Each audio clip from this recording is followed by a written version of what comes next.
Well, our next speaker is Dr. Nurul Palash. He will be speaking on academia or industry, where am I fit for and how smooth is the sailing. The biography of Dr. Nurul Palash is he is a research and development scientist at L'Element Plant Care in Saskatoon, and he finished his bachelor and master's from Dhaka University, and he finished his PhD from University of Tokyo. He has achieved several academic awards and scholarship, including Dean's Award from Dhaka University, G9 International Scholarship for PhD, and UNESCO Meets Fellowship from University of Maryland. He also held several research positions, including research scientist at Vido, research associate at FABS, and MRI research fellow. He has achieved several research journals and conference papers, including 3 patents. Please welcome Mr. Nurul Palash.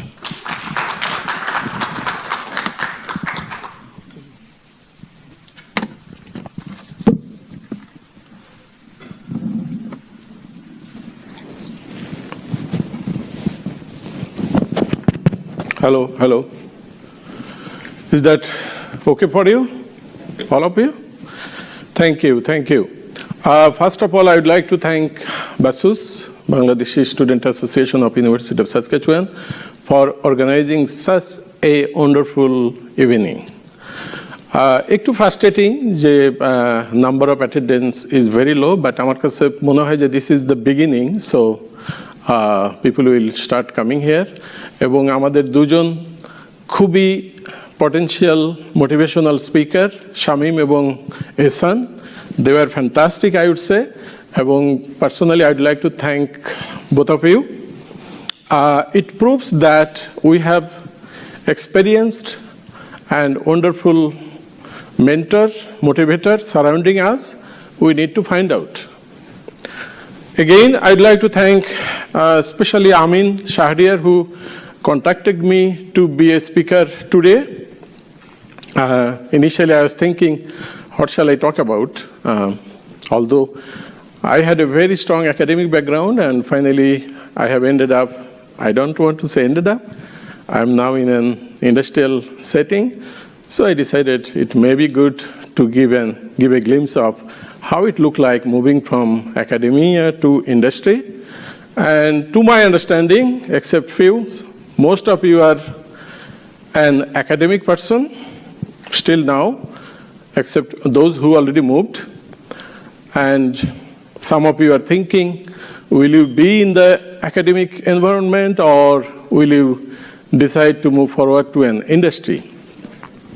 That's why my presentation is, and I'm not a very organized PowerPoint slide maker or a good presenter. You will accept that.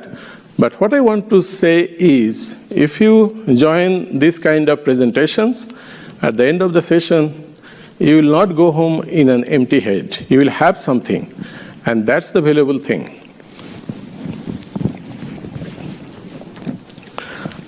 Just I'd like to ask, how many of you, whoever here is, how many of you are thinking of moving from academy to industry?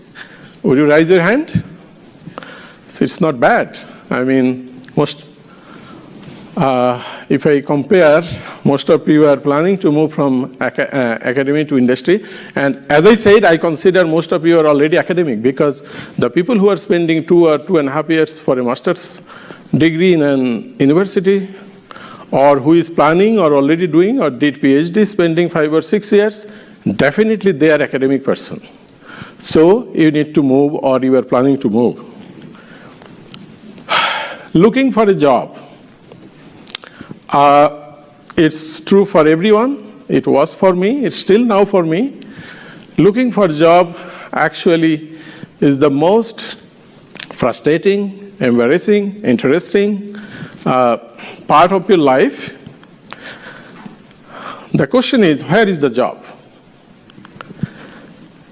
I'm not talking about Ehsan's presentation, because he presented in a very different way, but I'm talking about industry versus academy, and talking about people who are actually thinking to move from academic to industry or planning to remain in the academic environment. So I believe and I learned that nearly 70% of industry positions are not advertised because they are filled through word of mouth. It's true, 100% true. It may be more than 70%. Entry-level research position in biotechnology industries. I'm saying biotechnology, but it will be true for all other sectors, I believe, in Canada and USA are almost not advertised.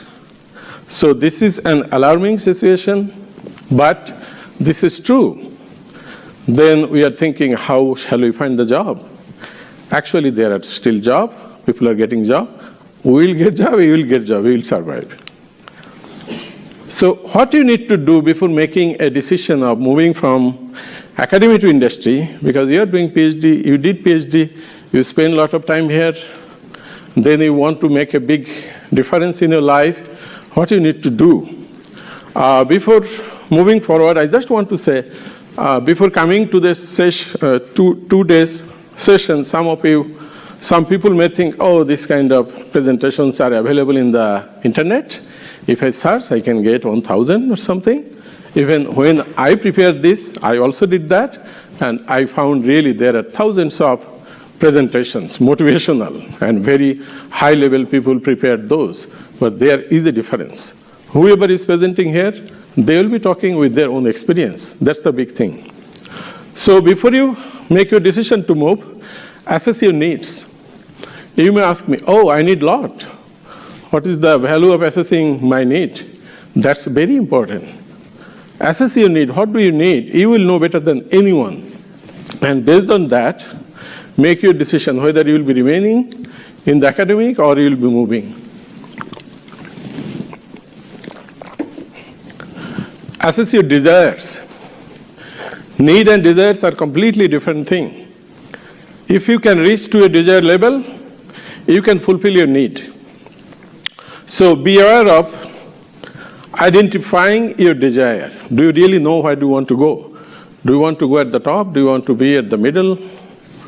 Do you want to be at the flat level where most people are? So this is very important. Plan for a long term.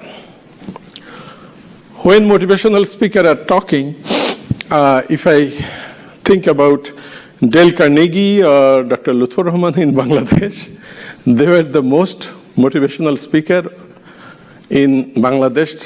Lutfur Rahman, he wrote a lot of things. He was a good speaker, but they could not do good in their own life. Same was for Dale Carnegie. But millions of people, billions of people around the world are using their words, their quote. So do not judge the speaker. Listen to or use it in your own life what they are speaking, what they are talking. Plan for the long term. My wife is here, so when she will look at this, and she may think, oh, you did not have a long-term plan. But I'm speaking for many people. So smart. When you are making your plan for your life, for a long time, for it may be 1 year, as Shamim was talking about, it may be 5 years, maybe 10 years, 15 years. This can be a formula, like SMART, specific. What do you want to be? Where do you want to go? Do you have a specific target there? Measurable. Can you see the vision, or can you see your position there, what you are thinking? It is unreliable. Is it unreliable? Is it attainable? Is it possible to achieve? Is it relevant? I did my PhD in microbiology, and I'm thinking, oh no, after 5 or 10 years, I actually want to be a software engineer. It's not attainable. It's not relevant even. So I'll not even keep that in my plan for the long term. Is it time-based? Time is very important, because if you're not thinking now, you're planning to think something after 2 or 3 years. Every day, every moment, you'll be late. Be analytic. This is a very could be a difficult term, like how to be analytic. You are looking for a bird, and do you want to shoot directly, or do you want to focus the area and find out how the bird is, where the bird is? Then you make your arrangement, your shoot will not be missed. So in your case, when you are planning to make your decision for a movement from academic to industry, or you are thinking to be in the academic, be analytic on all aspects. Who you are, where you are now, where do you want to go, what do you want to achieve? And think about some forecast on your level to find out how much may be possible for you. Consider timing. Time is the most precious thing in this universe. Maybe not now, I'll do this next year. Let's do it. I have a job, I am earning, I can buy my food, I can drive my car. So I'll do this next year. How do you know you can do that next year? You never know what is going to happen in next year. Look at the tree. I sometimes give this example to when I talk with people. Very much it happened for me. At the beginning, after coming in Saskatoon 2010, I applied for a job in USA. Sometime I got maybe not very impressive job, but something somewhat better than what I had here. I thought, no, I applied for PR. Let's see if I'll get my PR, then I'll leave. After that, oh no, I need to spend just 2 years or 3 years, then I'll get my passport, then I'll go. Then, oh, my daughter is just started high school, let her finish. These are never ending. And look at the tree. You are growing on the top, but you don't see you are equally growing in your roots because you are getting rooted every day. So time is very important. If you want to make a decision, make a transition, make a movement, make it now. Consider the alternatives. Some people may think, oh, I am dying to find a job. How can I consider alternative? I don't have alternative. Yeah, that's true. In most cases, that is true, especially for Canada. There is a scarcity of job, particularly people, I would say highly educated people who had masters, who had PhD or planning to finish PhD. You may need to struggle to find a job. I'm not saying there are not jobs, but comparatively less job because there are not many organizations who are hiring highly educated people, even sometimes highly experienced people. But you always should think about consider an alternative. Like if I go back again to the first speaker, Shamim, he thought about an alternative, and that would be the wisest idea, to have an alternative. Who knows, my company may be bankrupt, they may stop their business, they might leave, what will happen? Same thing will happen for, to make your decision for movement from academy to industry. Do not close your door in the academy and move completely to the industry. Do not think that, oh, I want to spend my whole life in academy.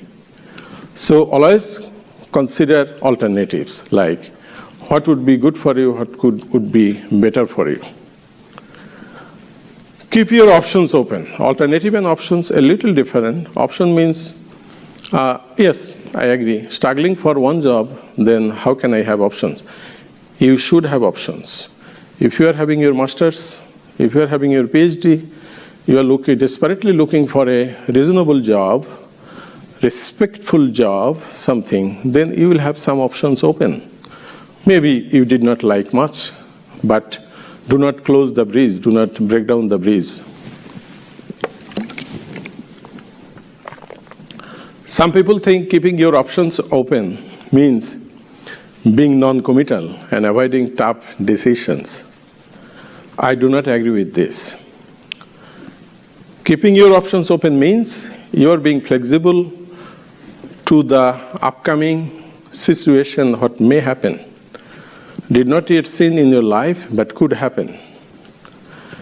And if you have relative effectiveness or fixed path, you will go straight. But if you have flexible or kind of options, open options, your path will not be very straight, but sometimes that will help in your life. Be honest with yourself. What does it mean? Be who you are. Be your genuine self. Follow your own value system and common sense. Most of I think we do, but sometimes we lose our control and then we cannot do this. But I think as a person being highly educated and looking for a decent job, we should be honest with ourselves. Otherwise, we will be treating ourselves badly in near future. Listen to the advice of others. Some people don't care. Oh, what shall I ask him? I know more than him. I can go to Google. I can find out all these things. No. Talk with people. Find advice from them. You may not make your decision based on their advice, but that will help you to sharpen your decision, to change your path, to alter your way. Recognize, appreciate, and develop your unique talents. If you do not recognize yourself, no one is going to recognize you. So first you need to know how much you have, how much did you achieve already, how much can you contribute. That's why you need to be honest with yourself. You know something very particular, and you know that you can be successful using that talent or that technique in your life. But for some reason, being very greedy or high-level job or high salary or something like that, and you did not consider that one, actually you will be cheating yourself. Stand up for what you believe in and you will gain respect. It sounds like kind of motivational words, but these are true. You have to be honest with yourself. Assess your personality. You can see the chart. I think I will acknowledge Google after I finish, but as you can see, I grabbed a lot of graphics from internet. So there are many ways to assess your personality. Well, in personal life, you, your partner, your friend will know you better than anyone else. But most of all, you will know yourself. Still that, in this digital world, there are many ways to test your personality, to assess your personality. We even did not know this. If you do not do it for yourself, your employer is going to do it for you. And they will do it. They will ask you to go for some test, and they will test your personality. Those are a little different thing, but while I'm talking about transition between academia and industry, you have to assess your personality. Where do you want to be fit, and where do you really fit? And to answer this question, do you know yourself? Everybody will say, yes, I know. Actually, how much do you know myself? How much do I know myself? If you know yourself, let the employer know who you are. Again, the question, I did not have an employer yet, I did not have the job yet, how do I let my employer know? You will have opportunity to let your employer know before getting your job. Through the process, you will be going to get the job, like application, sending your resume, sending your cover letter, talking over phone, talking over Skype, meeting in person. So before going through all this process, you need to know yourself. Do you want a balance? How many of you want a balance? Before going to the next picture or graphic, how many of you? I think everybody, but no one is raising hand. Life and work. Maybe I'm wrong. Not 100% people will want a balance. I am a kind of family guy, so I want 100% balance of my life and work. which sometimes is quite difficult, but sometimes not impossible. Particularly in a country like Canada, in a developed country, they really they value family, so they will give priority of your family above everything. So before selecting your job, you actually need to think about balancing your life and work. Where is more flexibility for balancing your life and work? Academic or industry? Some people say, well, industry environment, I need to work more, I need to spend a lot of time. It may not be true, not everywhere. Everywhere there are flexibility, but you need to think about.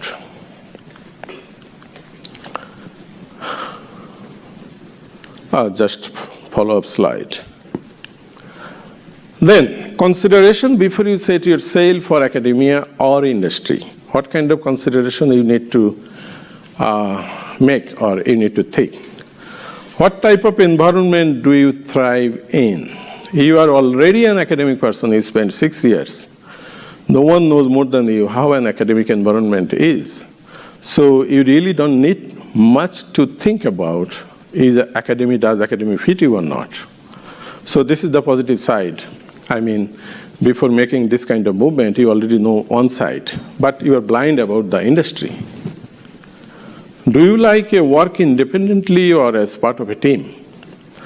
Surely you are doing PhD, you have a defined project, you have your mentor, you have your professor, you have collaborator, you have industrial partner, you have master student, you have technician. Are these not teamwork? Sure teamwork. In academic setting, you are also doing teamwork. In industry, actually, you'll be doing more teamwork, but a little different. Do you want to run your own lab and be the decision maker, or would you prefer to have a boss who directs the research? Your professor will be always your boss. You are doing PhD, even you are doing postdoc, research associate, whatever, particularly in Canada. In USA, research associate, they can have their individual lab, but in Canada, maybe quite few, not many. So how you are liking this? Do you want to be a faculty? So then you will have your own lab, and then you can make your own decision. Are you loving that? Or you want to be under someone's umbrella, and you want to carry on your work? So this is a big question. Do you want to work on a particular biological system or question? Well, I'm a microbiologist, so I said the word biological, but you will have your own field. You may have biotechnology, you may have oncology, you may have agriculture, agri-economics, computer science, whatever you have. Do you want to be very rigid in a particular system or very particular question? In that case, I would say academia would be best, because in academic environment, if you can grab a faculty position, because when they're looking for a faculty, advertising, they're giving some very specific area of interest and then asking you for some proposal, then you are going to be selected. Do you like this? Or if you could no longer work on this system, would you be happy? Because things can be changed anytime. So if you like to be very specific, in that case, moving to an industry, you may be maybe relevant, but in a different field. Will you be happy? Do you want to write grants? I mean, all these are academic stuffs. Even some PhD students, you should have, if you are in the final stage, should have experience of helping your professor to write grants. Do you enjoy that? That's a lot of paperwork, a lot of statistical things, a lot of information needed, and that should be a major part of your academic life. How much importance do you place on publications? I personally have 24 publications, being first author of 15. So I would say many junior faculty, they do not carry that many publications. So it was quite difficult for me to move from academy to industry, because 24 publication is not a joke. When I write my CV, it easily be 10 to 12 pages if I even don't want to put everything. Do you enjoy teaching and interacting with students? That's the major thing you have to consider if you want to be in academic. Do you enjoy that? Did you have a chance to be a research assistant or lab assistant or teaching assistant? How did you feel that? These are the things you are getting. These are the elements university is giving you to build up yourself. If you ever had that, in the meantime, you will know how did you enjoy that. So if you did, definitely you will like it. So considering all this, you need to make your decision. Are you staying in the academic or moving to industry? Then you decided to jump from academia to industry. Researchers who want to transition into industry will need to convert their academic CV into one that is specifically appropriate for industry. Here, I think a son sometimes can play a role for someone if someone is asking what would be the difference of academic CV and an industrial CV. I can personally help if someone of you are applying for some particular position, defined position, or sending your application to anonymous employer. I can do that, but there is definitely a big difference of writing an academic CV and industrial CV. But industry mostly asks for resume. I'll talk a little about resume and CV. Applicants, you, should also prepare an interview process that is different from that in academia. If you are already at the end of PhD, you already went through lots of interviews during your dissertation, during your qualification exam, lot of interviews you already crossed through. But for academic position, there are some defined interview process, like they may call you after shortlisting, then they will ask you for an on-site interview, 2 or 3 or 4 people. Then you will spend there a couple of days. They will see you, observe you. They will take you for dinner. They will ask you for a presentation. There is a kind of format. I think these are universal. Academic interview has actually no specific format. It will depend definitely truly on your employer, on your company who is going to hire you. So you have to be prepared kind of different style of interview process.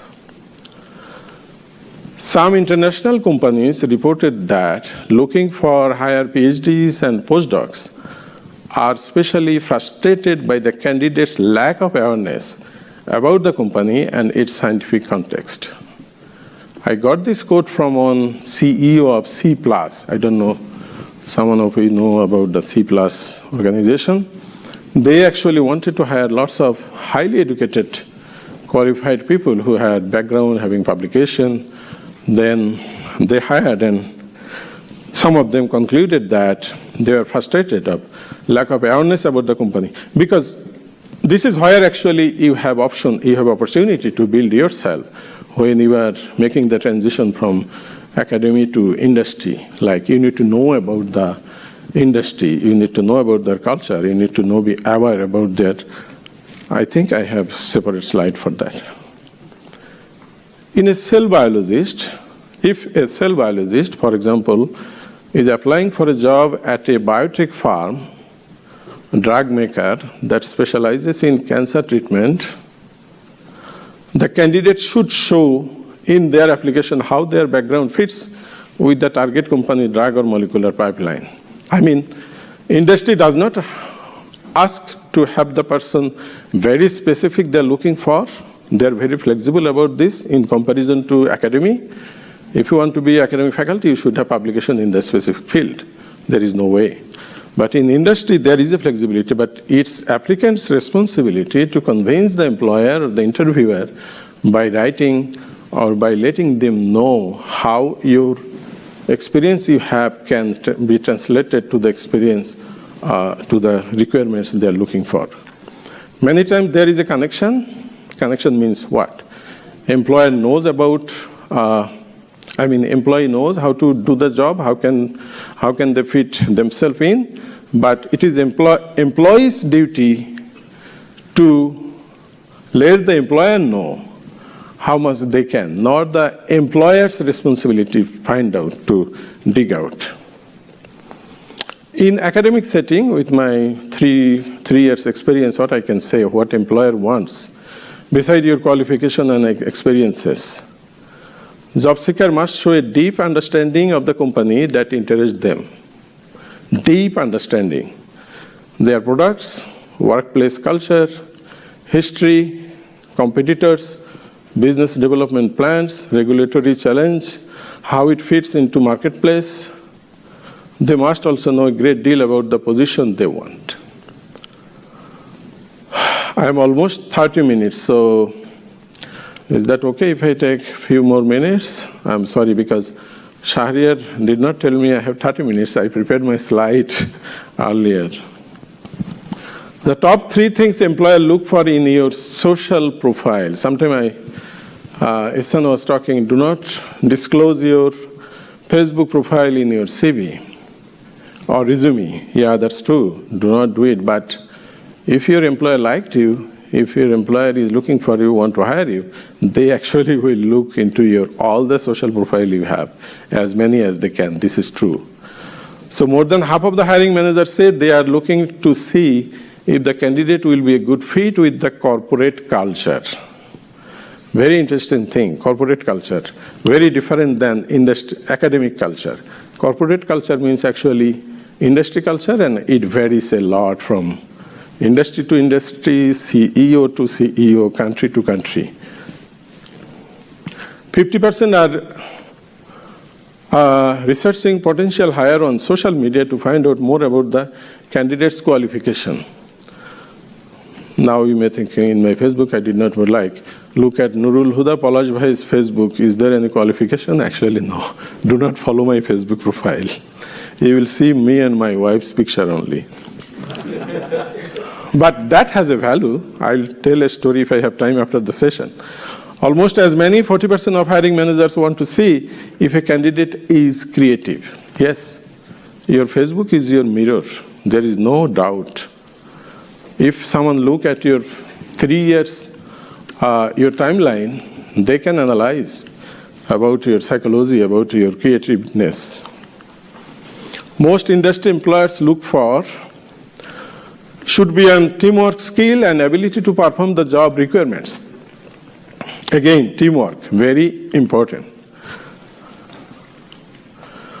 What employer looks for again? Researchers who seek this job must switch from touring their publications, award and citation to highlighting the value they bring to the team effort. I mean, you have publications, you have patents, you have abstract, whatever it is, but you should be capable to to express yourself. You are bringing value to the team effort of the company. They also need to identify their vocational strength and talents, such as communication and management skills that transcend benchtop powers, benchtop prowess, and technical proficiency. So you are a good academic person. You have lots of publications, but end of the day, actually, you cannot work on the bench because, I will be a faculty, I will hire students, they will do the work, I will write grant. Then you don't think about moving to industry. You have to work on the bench. And that would be the best way. Another thing I'll just very simply I want to tell you. When you are in academic setting, you are having a project, you are having some hypothesis. After 2 years of work, you did not find any result. Or maybe your result is negative. It's still publishable, right? Because you got something against your hypothesis, or you got something which was supposed to be. In industry, there is a big difference. Your authority, your executives will not allow you to design a project, to spend money, to spend $100,000. End of 2 years, you are saying, oh, I have a negative result. I did not have anything. You'll be fired.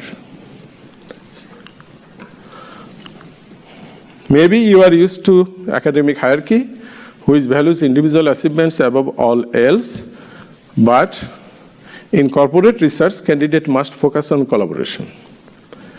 Professor can be all in all. Sometimes if they need, they can collaborate with their colleagues, with postdocs, with some other. But in industry, you have to collaborate among your team. within your corporate research team. So it's a kind of, you have to be rigid other than being flexible about your mentality, about your way of achieving things. This is taken from Google again, and you can see that there are a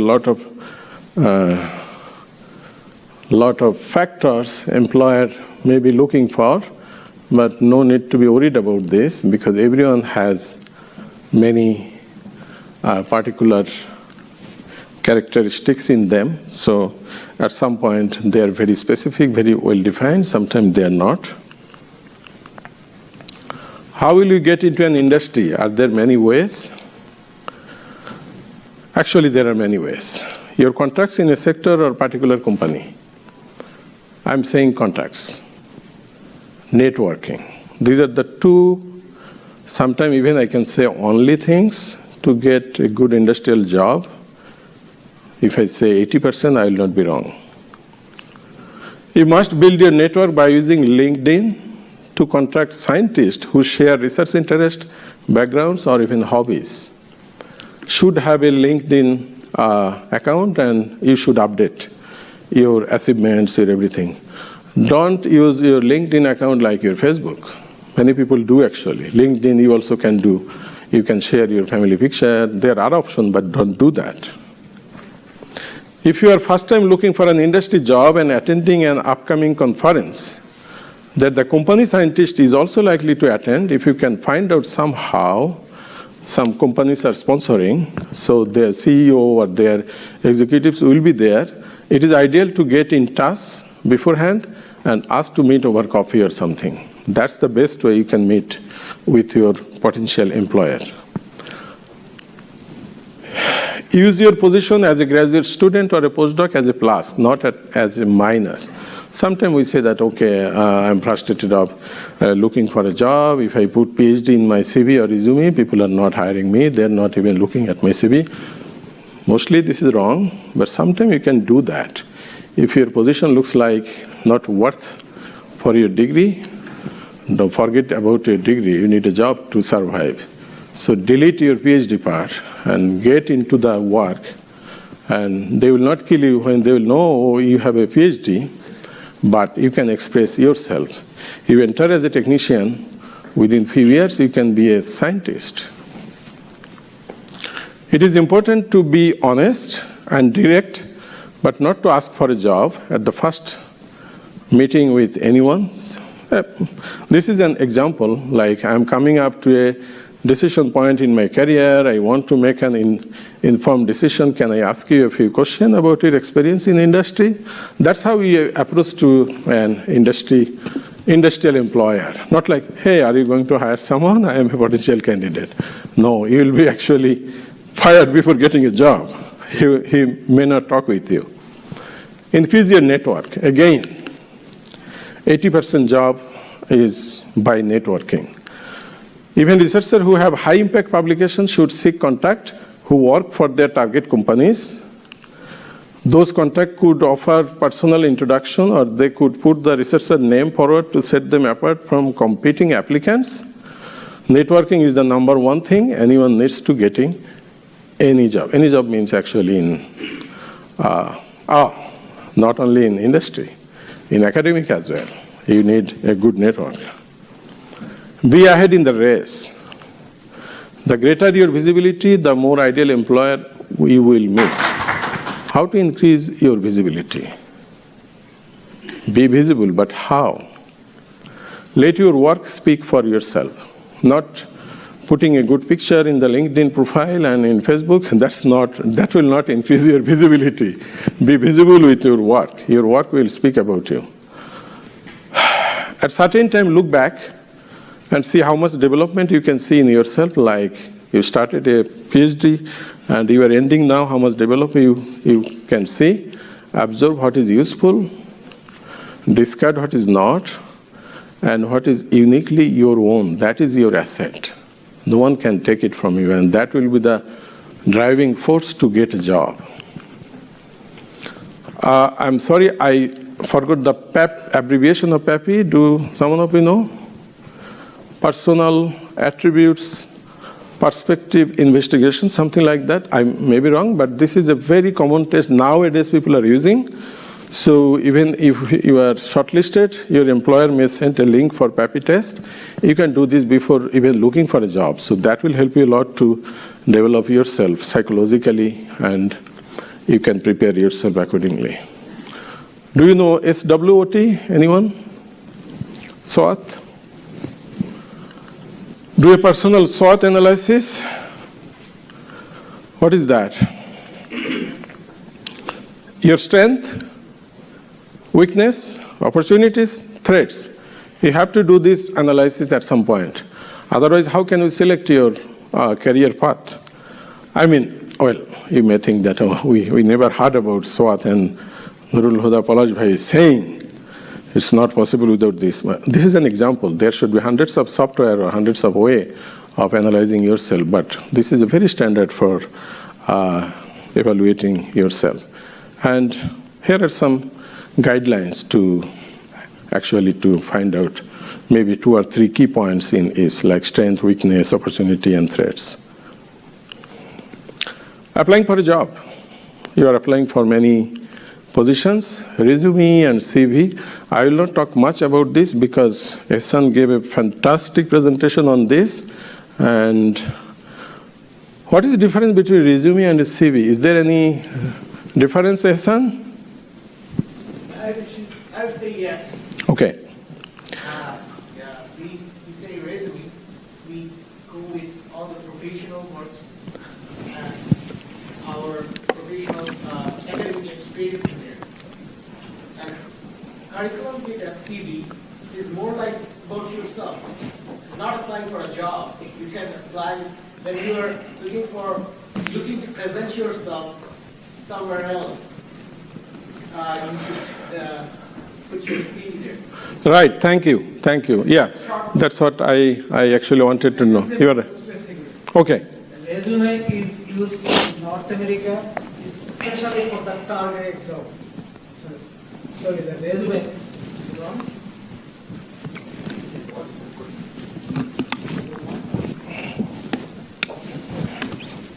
Anyway, in North America, everybody use resume. Resume is for a specific job, for a targeted job. You have to target your experience and all your highlights related to the job. And CV is something that use in Asia or Europe, like India, Bangladesh, Pakistan, they use the CV, or Middle East. CVs, you explain yourself what exactly you do it from currently to at the bottom, at your end, from the starting. That can be anything, and they choose how you are intelligent or how you are important for that career. They decide. But if you use CV here, they will throw it out. Okay? Well said, thank you. Actually, yeah, completely I agree. Resume, actually the shortest or concise, summarized, outlined skill training experience should have a page limit, even if it is not defined. You should not make it 5-10 pages. Is there a standard CV there? I personally say there is no standard of a CV, but resume should have some standards. CV is more detailed, which includes education, skill, experience, publication, training, hobby, reference, etc. CV has no page limit unless otherwise defined. Cover letter, another very important thing. Some employers don't ask you for cover letter. Like you are looking for a customer job, they will not ask you for a cover letter. They will ask for a resume. For academic position, industrial position, definitely they will ask you for a cover letter in the advertisement. Short, meaningful, attractive, and target subject line for anonymous employer. What are anonymous employer? I told 70% jobs are not advertised. So all those 70% employer are anonymous. You need to apply by networking, by connection, by even blindly. And when you are writing a cover letter to them, your subject matters. Very important. How could it matter? Are you writing an application for a job to an executive of a company A? He even will not open your email. He even will not look at it. He will just discard it. 99.9% sure. You are writing to an academic professor, application for a PhD, just this. You have 25%, 30% chance, or maybe 50% chance professor may look at it. You are writing application for a postdoc. You have 50% chance professor will look at it, but then it will depend on how you are asking and what they are offering. Then what you are going to do, the best way is when you are writing a cover letter means you are approaching to someone anonymously, then you define something by yourself. Like, other than writing application for a PhD, write down, I want to discuss with you about this research. You have a research in your mind. Find out some keyword and look for the professor's website and then find out his recent publication. You hit directly there, not like, oh, I am desperately looking for a postdoc. I finished my PhD 3 years back. I'm not having a job. Oh, you are dead, actually. You need to write down, hey, I want to work on this with you because I found some connection. I have this experience. You are looking for this. Let's give me an opportunity. I'll talk with you. Same thing for anonymous employer. Find out what they're doing, what their corporate research are doing. So ask them, find out a very interesting topic and ask them, I want to discuss this with you. First paragraph of the cover letter should be eye-catching, like greetings, salutation, who are you? How do you know about them? Why are you interested about the particular job or any project? Middle paragraph should be convincing, like what you may bring to the employer. There is a lot to bring, not like doing only research, but how can actually value, how can you translate your experience work into money? Academic environment, how can you translate to publication? Final paragraph explain why you are very special. Thanks in advance for giving you the opportunity for an interview and meeting in person. Then an interview. Interview could be many steps. We can discuss at some other time, but usually it could be group exercise, it could be inter-exercise, it could be psychometric test, social side like your Facebook, your LinkedIn. You may ask for presentation. There could be a lot. Say you are given a job, then are you worth of what they are offering? I think this is not very relevant to my topic today to discuss much. I already took, more than half, 150% time. Or do you expect more than what they are offering? This is kind of negotiation after having offered a job. And thanks for watching, I guess, everyone. And I'm sorry to take longer time than I was allocated because one of the speaker is not here. I took that chance. And I think another interesting presenter is here. Is there time for question or? Yeah, we'll take questions, please.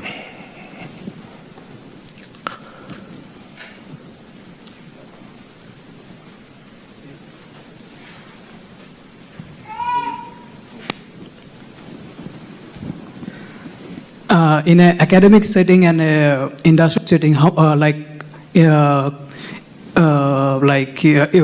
workload, can you explain? Yes, I can explain that nicely because I am the best example for that, who could compare the load of, I spent almost 6 years in University of Saskatchewan as research associate and postdoc. I published 12 papers from here. I know it's flexible. Your life is very flexible. You will have a lot of time to play soccer, to go for barbecue, to go for.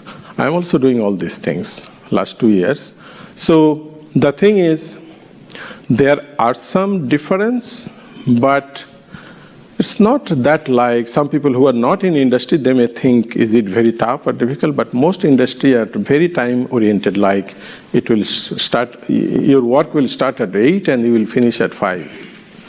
Some industry may have some field work, you may need to go visiting some other people, attending conference, so those are different things. Otherwise, I think Khalil Bhai can tell a little more than me, but If we are talking about biotech industry or the industry, I mean, yeast industry, microbiology, or whatever, they have a defined time set.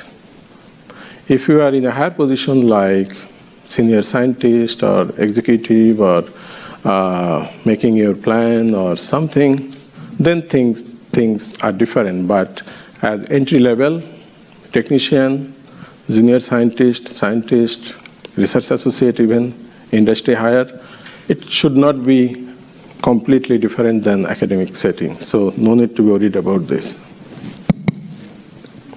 I have a question.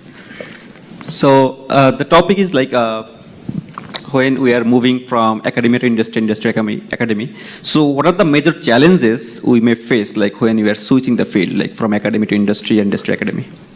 Yes, there are big challenges, particularly for people who are research oriented. I was like that.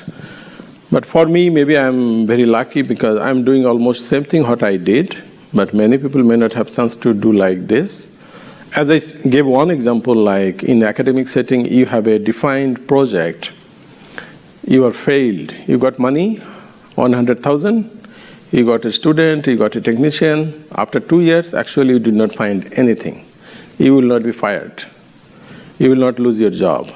In industry, before looking for that money, before asking your executive for that money, you have to be sure, you need to make decision, or you need to be confident how the project is going.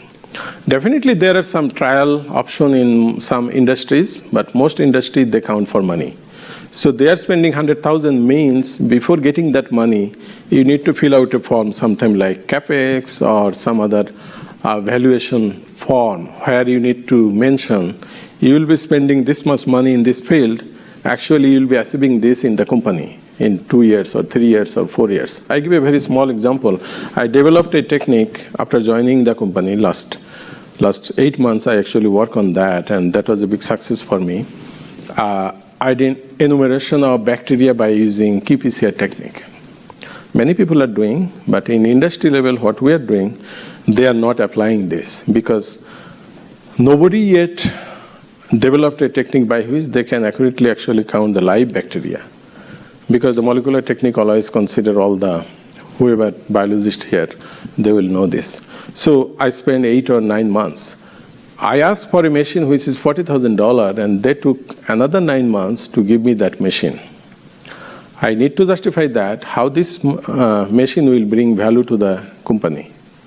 So my work may not be published, it may not be patented because it's completely company's asset, but it will help the company to save $200,000 or $300,000 in next 5 years. So this is one. I mean, it could be explained in a different way.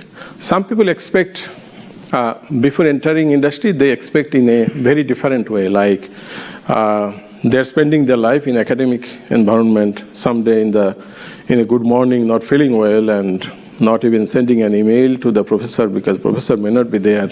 Oh, okay, I'll not go there. I'll sleep until 2 p.m. and then go. Industry, actually, you have to be time-oriented. You have to be there in time. You have to be a goal achiever. You have to maintain like work schedule. What you are doing in next 5 days or next 1 month or next 6 months. Like I'm going to make a plan for my 5 year, next 5 year, what I will do.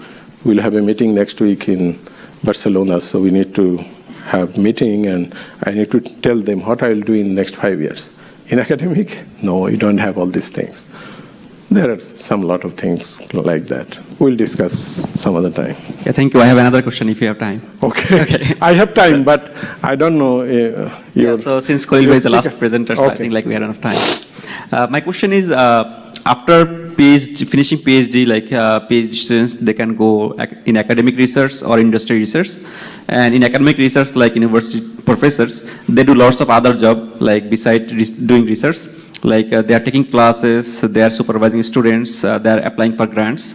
So that we can already see like from our supervisors. Mm-hmm. But in industry, like what are the other activities like industry researchers do besides doing research? I think basically my presentation and my intention of this presentation was actually for the people who are doing research and trying to or thinking to make a decision whether they will be in academic or move to industry, because I cross across these kind of experiences. So what I would say is,